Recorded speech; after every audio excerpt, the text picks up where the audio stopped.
The third State of the Nation address is just days away. The House of Representatives is expected to be in full house again as President Ferdinand Marcos Jr. delivers a speech highlighting his administration's achievements over the past 3 years or the promise fulfilled since the last SONA. However, many Filipinos may also be looking for a stronger commitment to addressing the country's most pressing and still unresolved issues, especially now that he is halfway through his term. To help us analyze what the nation can anticipate in the upcoming SONA, we will be joined by political expert Michael Henry Yusinko, a senior research fellow at the Ateneo Policy Center. Hello, Mr. Yusinko. I hope you and your family are safe po and dry amid the recent inclement weather. So, going to my first question. As we approach President Ferdinand Marcos Jr.'s third State of the Nation address, how would you assess the trajectory of his presidency so far? Let's set aside economic numbers. No? Let's set aside trust ratings. No? Those figures speak for themselves, right? No. So setting those aside, my impression is I see the president, even at this point of his term, still on campaign mode. I look at him, I see him, and the way he behaves, I can still see that, he's still insecure about his likability. I think he's still looking for social validation, if that makes sense, from the election science perspective. Parang gusto pa rin niyang, kulang pa rin sa kanya na siya na yung pangulo, siya na yung presidente, siya na yung nakaupo. So he still wants to press the flesh. He still wants to show off that he's doing something for the masses, so to speak. That's why you see him all over the place, right? You see him inspecting storms, you see him inspecting disasters, you see him distributing land titles, you see him distributing ambulances. So, I mean, for a president who has so many problems in his hands, it's incredible for him to find time to be in those types of events.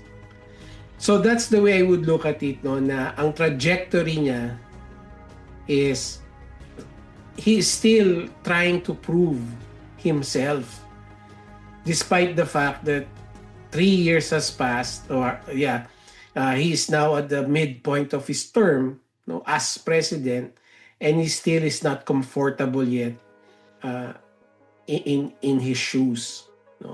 And that has a lot of repercussions with the way he governs. Gaya na ng sinabi niya right after the midterm elections, diba, na he would want to have more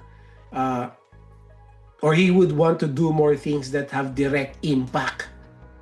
In fact, ang term na ginamit niya, yung small things, right? He used the word small, if I remember correctly, because they are the ones that have direct impact on the people, on voters. But if you're the president, that's not your job anymore, right? You're the president, you are the head of the government. Your concern should be focused on, or your attention should be focused on the bigger things, right? Crafting policy, setting the direction where the country is supposed to go. Gathering your allies, you're gathering bureaucrats, technocrats, and making decisions towards that direction. So kumbaga sir, he's micromanaging anymore rather than focusing on nga sa mga big big, like mga macro na ginagawa ng isang pangulo. But I would like to highlight, sir, what you've mentioned na he's still insecure despite that he's already 3 years in his term. So, but I've noticed na ayun nga, after nga no midterm elections, we've seen that he's becoming more visible to the public. And I think the reason why, and I believe then, parang may binago ata sila sa ngayon pagdating sa pagpapakita or sa messaging ng Pangulo. So that's why he's now more visible. So do you think, sir, I mean, on their end, it's a good thing because he's becoming more visible? Visibility is okay. No, I'm not faulting him and his team for making him more visible. It is where he is visible that's the problem. No? You know, you don't want your president. Ito, just use common sense. You do not want the president riding helicopters, right? As much as possible, you want to avoid the president being close to disasters, right? Because you don't want to harm him. Di ba? You want to put him. You don't want him to be close to harm, right? So you don't like him. You don't like to see him in those quote unquote mundane type of activities, right? But you would like to see him. You would like to see him talking to business leaders, right? You would like to see him having a meeting or discussing matters with civil society leaders, right? You would like to see him attending to concerns of our teachers, of our unions. You know, you want to see him engaging with the stakeholders of our society. So you want him to be visible that way. No, na we see him, the public sees him working with society leaders, business leaders, the important cogs of our economy, labor, business, investors, right? Mas gusto natin makita na mas maraming ganon, right? Kesa yung ang pinapakita nila nandun siya sa meeting na sa flag ceremony at sasabihin niya na magbibigay ako ng mga ambulansya. Those are trapo style of politics, di ba? Yeah, sure, he's visible, he's everywhere, but in the wrong places, in my view. All right. So your point, Sir Michael, is that it's not about the amount of visibility, but kung appropriate ba yung avenue or may bigat ba yung avenue where he is visible. Am I correct, sir? Right. Moving ahead to the next question. So on your end, what are the key achievements of President Marcos in the past 3 years? Or in the short term since his last SONA? On the other hand, what are the things naman na hindi pa niya na-fulfill? Go ahead, sir. Kung napapansin mo, ang SONA ng Pangulo natin, hindi lang naman si Marcos, no? Ang SONA, napakadaming pangako. Right? So, it's difficult to keep track kung ano yung nasunod at ano yung hindi nasunod, no? But, one thing na matingkad sa akin, na nasunod, and the only reason why matingkad sa akin is because of I research in this area is the enactment of the Self-Reliant Defense Posture Revitalization Act. No? This was promised, if I'm not mistaken, in the first SONA, if I'm not mistaken, but was only enacted last year. No, but still, no, that is, I think, a good thing, a positive thing that it was enacted. Now, the problem is, the job of establishing an SRDP does not end with the enactment of that law. Right? In fact, the enactment of the law is just the first step. The second step is implementing the law. And right now, hindi pa natin nakikitang kumikilos yung Marcos administration towards the implementation of that law. They are silent about it. Wala tayong naririnig eh. No? Ever since it was enacted, wala na. Right? Asa na yung in that law, there should be someone now in the Department of National Defense, an undersecretary who is supposed to be in charge of leading that initiative, yung SRDP. Who is that USEC? Right? Meron na ba ang na-appoint? What are they doing now with regards to SRDP? Now, the reason why I'm harping on this, because this is the most important component of our national defense, of our national security. A self-reliant defense posture is or should be the anchor of our national defense, of our national security. So, hindi natin nakikita sa Marcos administration kung anong ginagawa nila tungkol dito. So, in a way, it is an achievement. It is a positive development that law has been enacted. But we do not see any movement towards the implementation of that law, and that is very alarming. How about naman, sir, sa unfulfilled promises, which you kind of brought at least with the achievement already, supposed to be? Go ahead, sir. Alam mo, Edge, I think it's unfair for me. This is just my personal view to sort of evaluate the president that way, no? Na you want to look for achievements and then failures, no? Because it's not as simple as making a promise and then fulfilling it or failing to fulfill it. No? There are a lot of factors involved. Now, the reason why we shouldn't look at it that way is because we might be forcing presidents, not just President Marcos, to do things that are not good so that he can say he's fulfilled his promise. For example, yung 20 pesos na bigas. Right? That was a promise. Lahat tayo, kahit sinong tanungin mong ekonomista will say that that is impossible. No?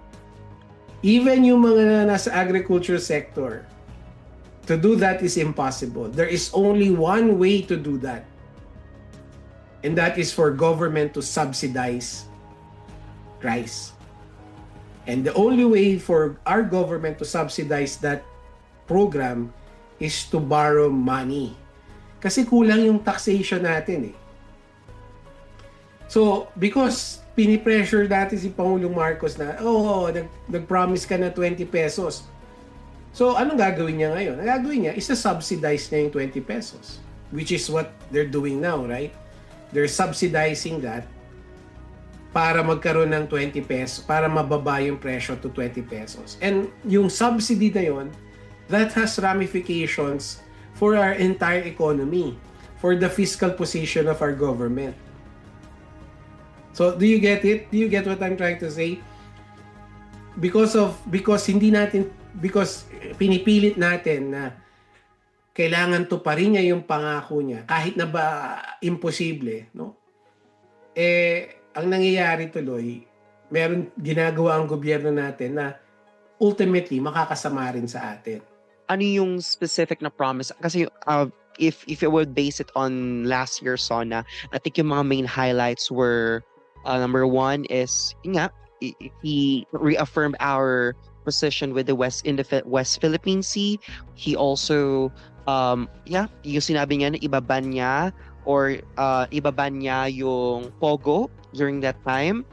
At also, I think he also, yun yung mga yun yung mga highlights. If there is something, sir, siguro, for the whole, what do you call this? Sa kabuuan, sir, is there anything na kailangan pang punan or dapat pang mapag-igihan pa ng Marcos administration? Alam mo, I just heard him Apart say from it regarding flood, no? Regarding the environment, regarding climate change, no? Sabi niya, we have to accept that there are things beyond our control and that we just have to prepare for it, no? Yun ang sabi niya, narinig ko lang bago tayo nag-usap. And that's it. That's the kind of leadership that he should be showing now, na hindi yung nagpa-promise ng immediate gain, no? Because many of our problems, Edge, require long-term solutions. And I think yun yung dapat ipakita ni Pangulong Marcos ngayon, na meron tayong mga dapat gawin ngayon bilang isang bansa.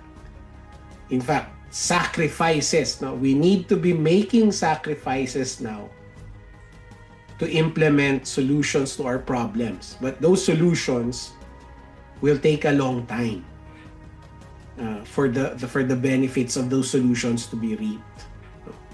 But we have to lay the groundwork now. So, yun yung I think kakulangan niya na dapat punuin niya ngayon. Because he himself knows it. Sinabi lang niya, kakasabi lang niya na yun sa baha, right? Sinabi niya, meron tayong flood control measures. Marami na pagkagastusan at nandyan yan, gumagana. Hindi lang kinaya yung baha. Right?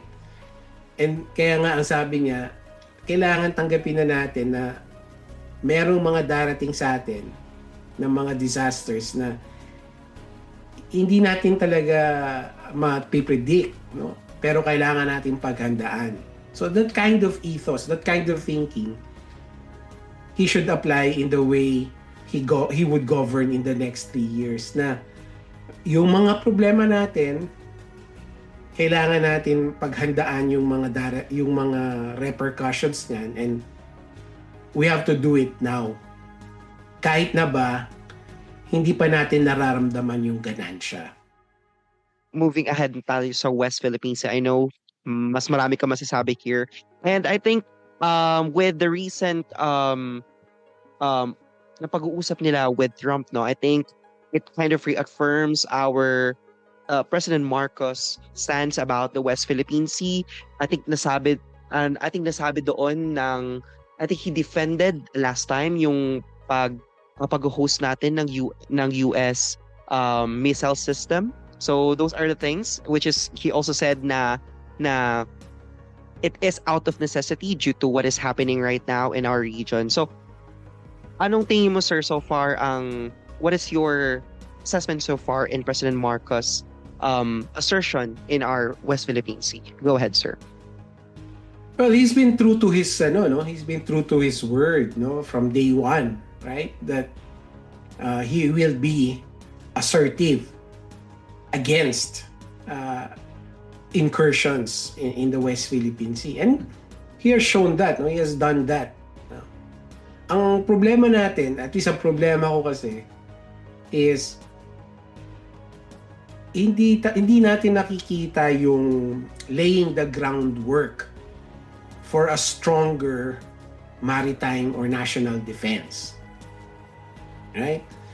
Now, ang isa sa mga strategy na ginagawa natin is yung building alliances, no? Which they're doing, the Marcos administration is doing, and that's inevitable. That's necessary, no? We need to build alliances, and they're successful at it, no? Marami tayong mga defense alliances na very helpful to us, and ang pinaka-success nila, I'm happy to say this, is kakampi natin ang buong mundo. Right? Almost the entire international community is on our side on this particular matter. So, those are good things. Those are positive things. Ang hinahanap natin is yung more long-term. Kasi hindi naman pwedeng puro band-aid solutions lang. right? And I go back now to SRDP because SRDP is our long-term solution uh, to having a strong national defense, a strong maritime defense, right?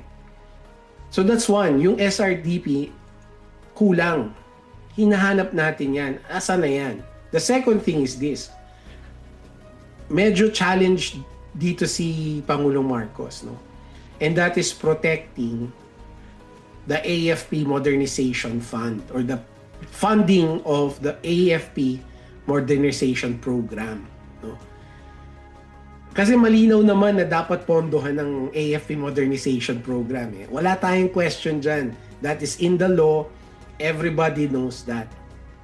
Ang nangyayari, nasisingitan ng mga pork barrel insertions ang budget natin. At ang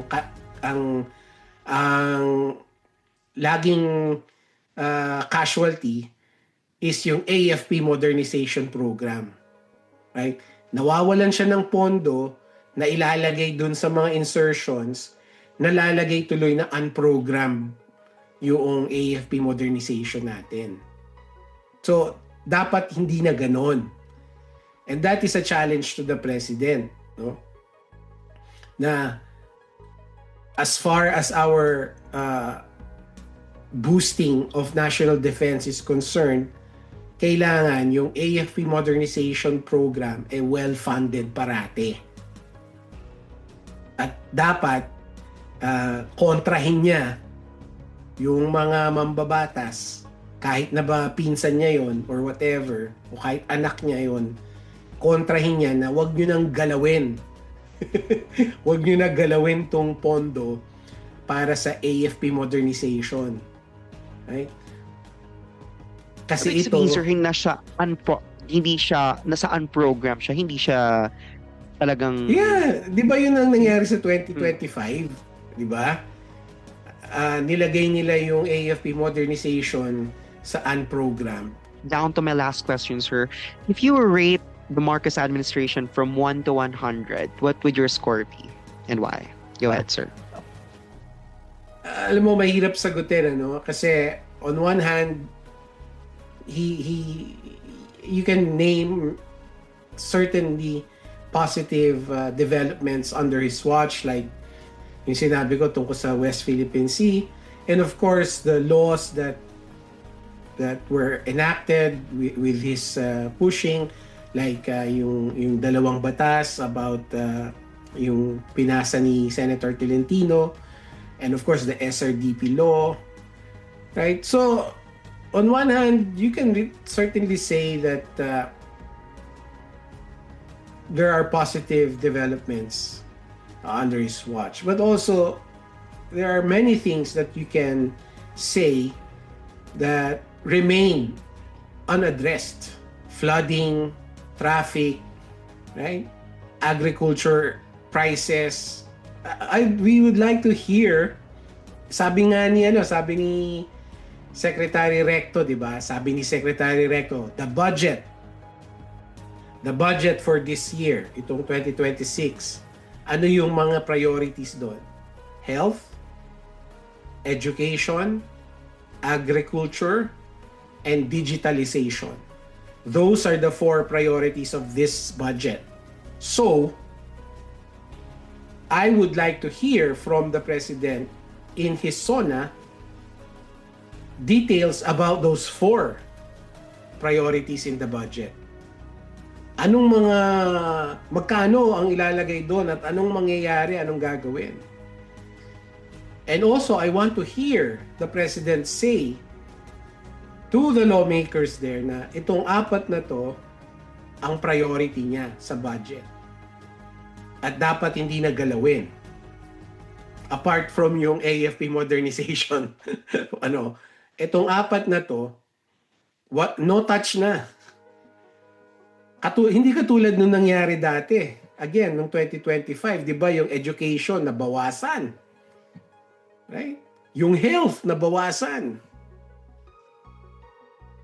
So, yun ang gusto ko marinig from the SONA. meron siyang positive, so pwede mo siya bigyan ng passing grade. Pero marami pa siyang mga kailangan gawin. So hindi naman tama rin na bigyan siya ng passing grade, no? So, ganun yung posisyon ko. So therefore, sa SONA, ang gusto kong marinig para magbago yung pag-iisip ko palalo is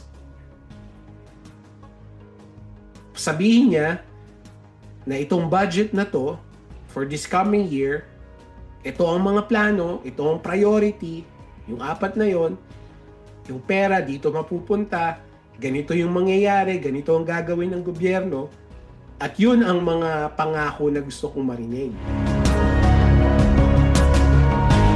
In the upcoming SONA on Monday, Mr. Yusinko said that he hopes, or perhaps he expects to hear a clear commitment from President Marcos that he will ensure an adequate and clearly allocated funding for key sectors like education, health, and especially AFP modernization program in the upcoming 2026 budget.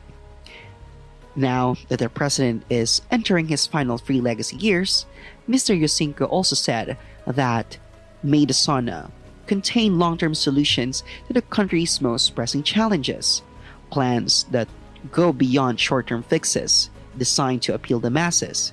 Instead, plans that have lasting reforms and real impact. This has been another episode of B-Side. Again, this is Edge Eva. Subscribe now and enjoy industry insights on Philippine business and beyond.